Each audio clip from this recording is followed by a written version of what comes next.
અને આ લેખ એ ગાંધીજીએ ચલાવ્યો, આપ સૌ જાણો છો.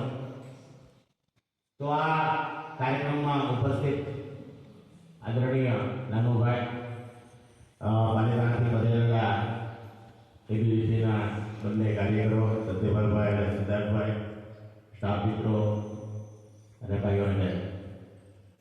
તો આજે યોગાનું બે કાર્યક્રમો છે. લાલ બહાદુર શાસ્ત્રીની પણ જન્મજયંતિ છે અને ગાંધીજીની પણ. તો આજે આપણે જોઈએ છીએ કે આ બંને શા માટે ઉજવીએ છીએ. સાથે વાત કરી 150 વર્ષ થયા છતાં આપણે એની ઉપર ફૂલ નાખીએ છીએ. શા માટે? એવું જીવન જીવી ગયા છે. નતમસ્તક કરવું પડે એવું જીવન, એક પ્રેરણા આપણને આપે એવું જીવન, એવું જીવી ગયા છે. તેને ધૂપસળી જેવું જીવન, પોતે સહે પણ બીજાને સુગંધ આપે એવું જીવન જીવી છે.